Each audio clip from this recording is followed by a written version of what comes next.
Hello everyone, आज हम क्या करेंगे। आज हम C4 पाथवे के बारे में डिटेल में स्टडी करेंगे। C4 पाथवे के बारे में डिटेल में स्टडी करेंगे। और हमने C3 साइकिल को कंप्लीट कर लिया है, हमने C3 पाथवे को डिटेल में स्टडी कर लिया है। तो C4 साइकिल को स्टडी करने के लिए आपको जो है ये डायग्राम जो होनी चाहिए, ये क्लियर होनी चाहिए। अब देखो, C4 पाथवे को हम क्या बोलते हैं, हैच स्लैग पाथवे भी बोलते हैं, ठीक है।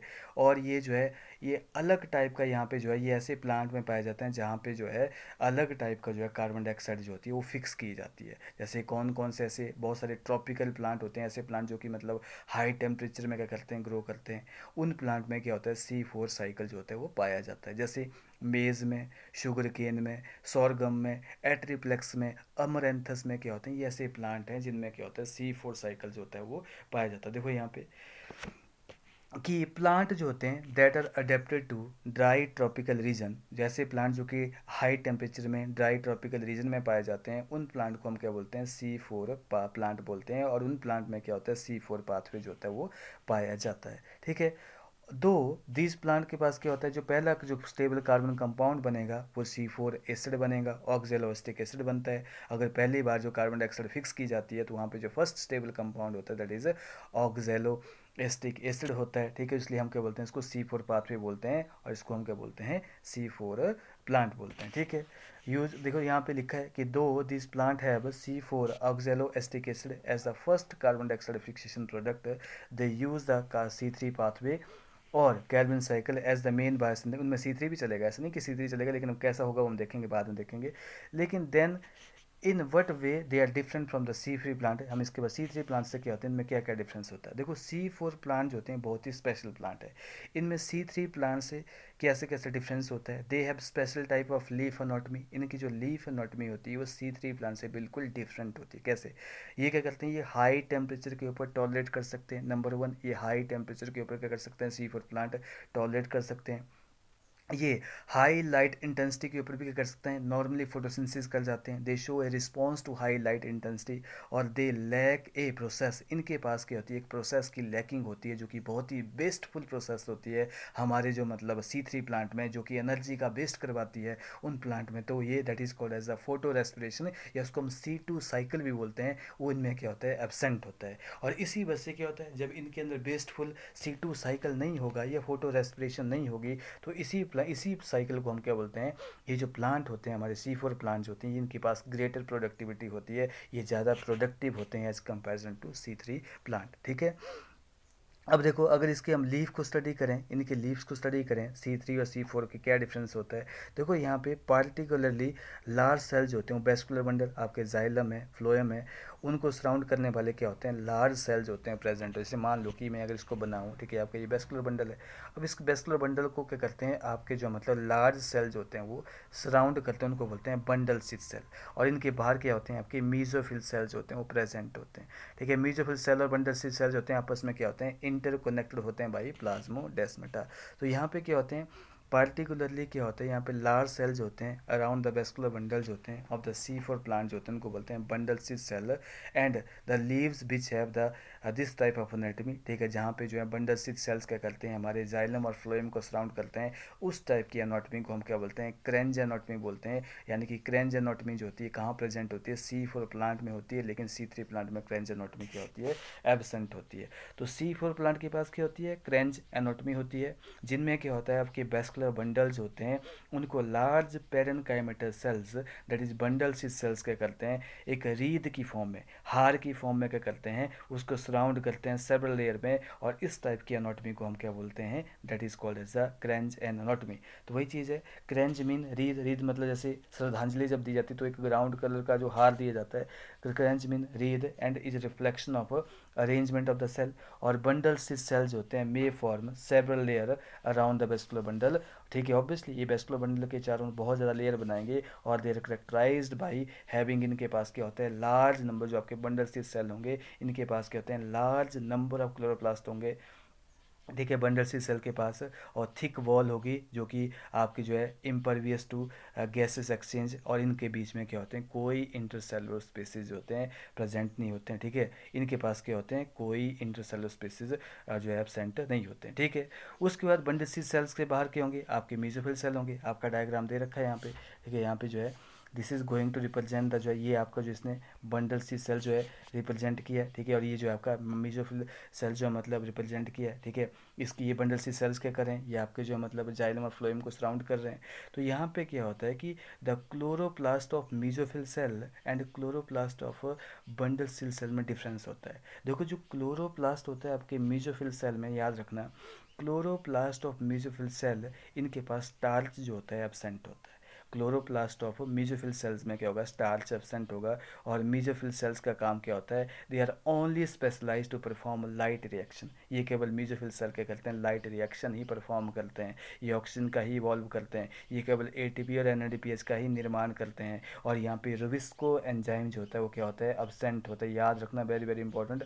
आपके मेसोफिल सेल में यहाँ पे क्या होता है, रुबिस्को एंजाइम जो होता है वो एब्सेंट होता है, एब्सेंट होता है। और दे पोजेस, उनके पास एक एंजाइम होता है that is called as a PEPcase. यही क्या करता है, इनिशिएशन करता है, फिक्सेशन करता है कार्बन डाइऑक्साइड की। और क्लोरोप्लास्ट ऑफ जो आपके बंडल सी सेल्स के होते हैं, इनमें ग्रेना नहीं होते हैं, ये ए ग्रेनल होते हैं। और एटीपी ही बनेगा इनमें। ठीक है, क्योंकि ए ग्रेनल है तो इसमें क्या होगा, साइक्लिक फोटोफॉस्फोराइलेशन नहीं होती है इसके केस में। तो इसमें केवल आपकी साइक्लिक फोटोफॉस्फोराइलेशन नहीं होती है। ठीक है, और यहाँ पे केवल एटीपी का निर्माण होता है। और लेकिन यहाँ पे ना ही ऑक्सीजन इवॉल्व होती है, ना ही एनएडीपीएस का निर्माण होता है। ठीक है, और यहाँ पे बंडल सील सेल्स जो होते हैं इनके पास क्या होता है, रुबिस्को प्रेजेंट होता है। तो यहाँ पे रुबिस्को क्या होता है, यहाँ पे एब्सेंट होता है मेसोफिल सेल में, और यहाँ पे क्या होता है, रुबिस्को जो होता है वो प्रेजेंट होता है। इसलिए बंडल सील सेल में क्या करता है, C3 साइकिल चलता है, और ये जो है C4 साइकिल जो होता है मेसोफिल में चलता है। ठीक है, तब देखो यहाँ पे कैसे साइकिल चलता है आपका जो है, यहाँ पे this is the mesophyll cell. इस मेसोफिल सेल को जो है मतलब आप डिटेल में देखो। यहाँ पे मेसोफिल सेल्स में क्या होगा, यहाँ पे कार्बन डाइऑक्साइड जो होती है वो एटमॉस्फेयर से एंटर करेगी। और यहाँ पे क्या होगा, फॉस्फोइनोल पायरुवेट जो होता है that is the first primary acceptor होता है आपके C4 प्लांट में। वहाँ पे क्या था, राइबोलोज 1,5 फॉस्फेट था। यहाँ पे फॉस्फोइनोल पायरुवेट क्या करेगा, वो कार्बन डाइऑक्साइड को एक्सेप्ट करेगा, और वो चार कार्बन वाले कंपाउंड में क्या हो जाएगा, वो चेंज हो जाएगा। और that is called as the C4 acid या ऑक्जेलो एसिटिक एसिड, इसको हम बोलेंगे। ये बन गया आपके मेसोफिल सेल में, ये आपके मेसोफिल में। और यहाँ पे एंजाइम कौन सा हेल्प करता है, एंजाइम का नाम है पेप्केज एंजाइम। कौन सा एंजाइम है, पेप्केज एंजाइम जो है इस रिएक्शन को क्या कर रहा है, मतलब वो कैटालाइज कर रहा है। तो यानी कि फर्स्ट स्टेप क्या हुआ, फॉस्फोइनोल पायरुवेट। ठीक है, वो क्या करेगा, कार्बन डाइऑक्साइड के साथ कंबाइन किया, उसने क्या बनाया, C4 एसिड बनाया, that is ऑक्जेलो acetic acid.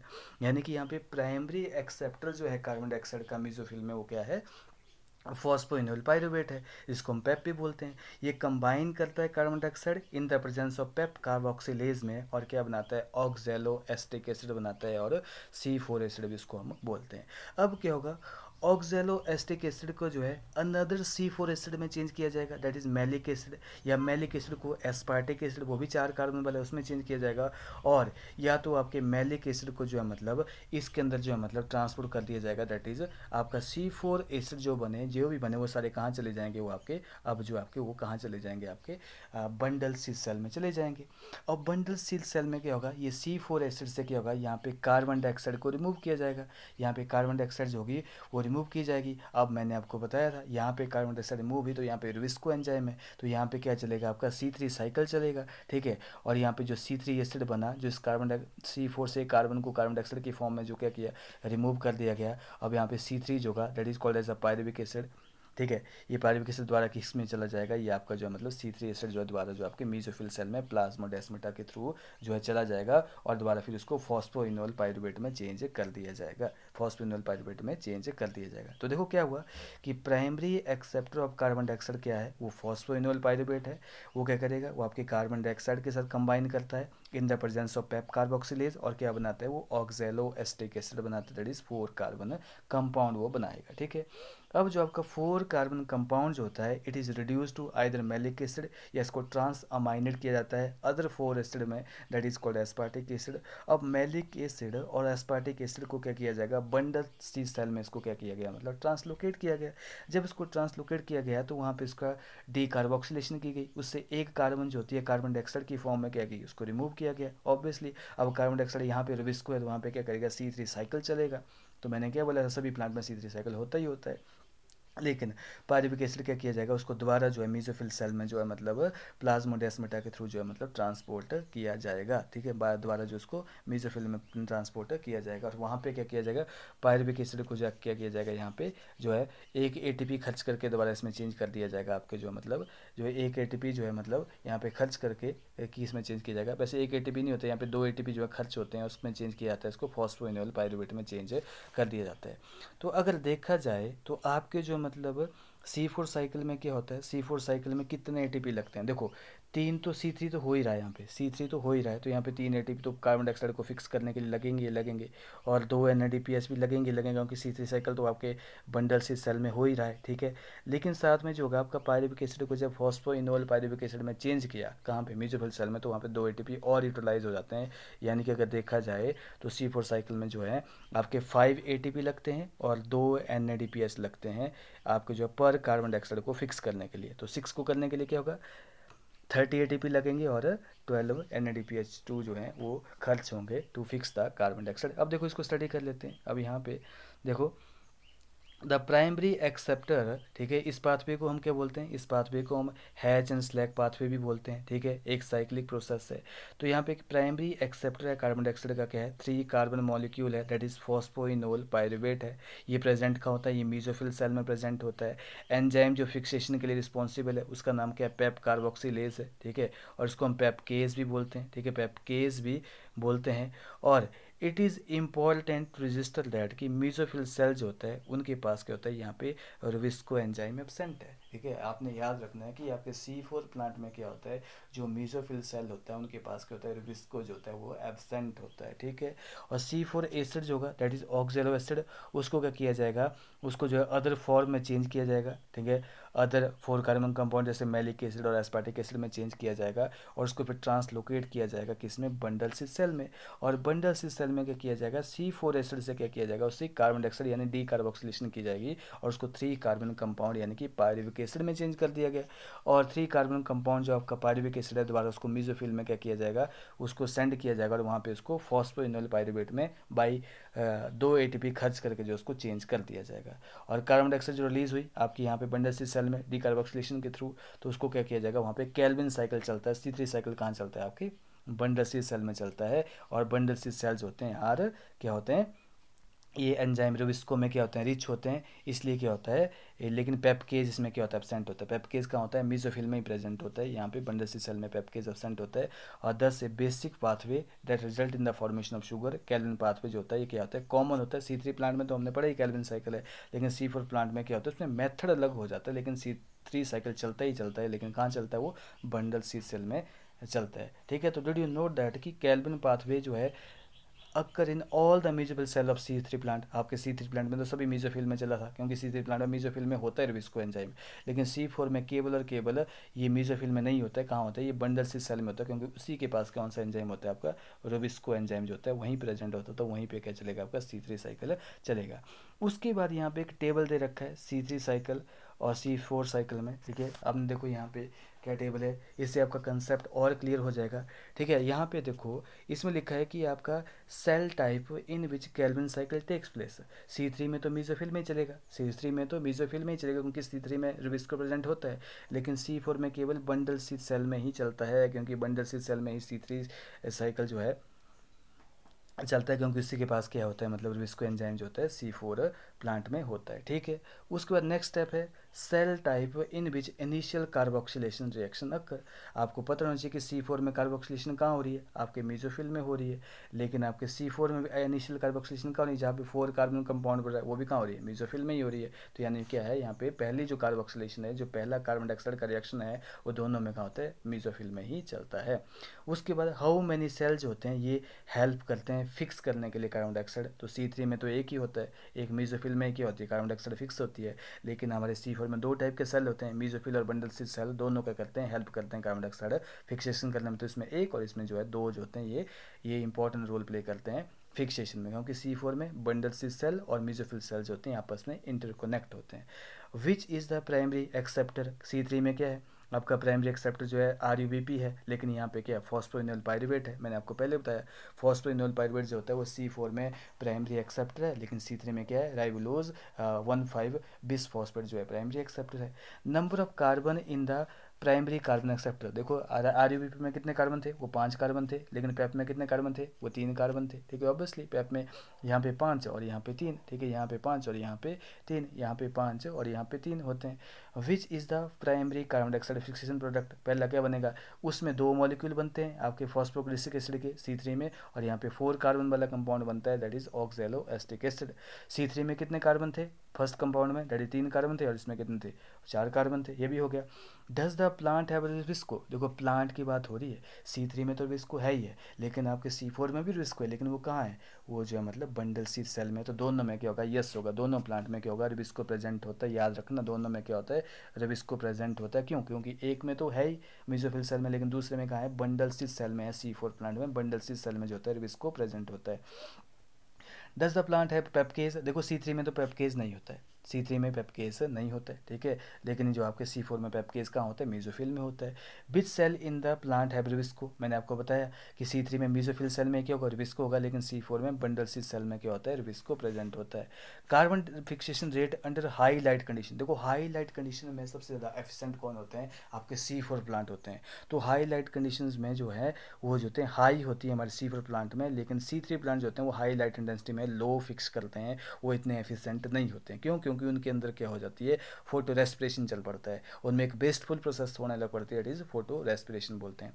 Weather photo respiration is present at low light intensity, देखो लो लाइट इंटेंसिटी जब होगी तो फोटो रेस्पिरेशन तो दोनों में नहीं होगी, दोनों में नहीं होगी, नेग्लिजिबल, दोनों में नहीं होगी। और वेदर फोटो रेस्पिरेशन जो है हाई लाइट इंटेंसिटी में कहाँ होगी, केवल केवल C3 में पाई जाती है, लेकिन आपके जो है मतलब C4 में तो कभी भी फोटो रेस्पिरेशन नहीं होती है, ठीक है।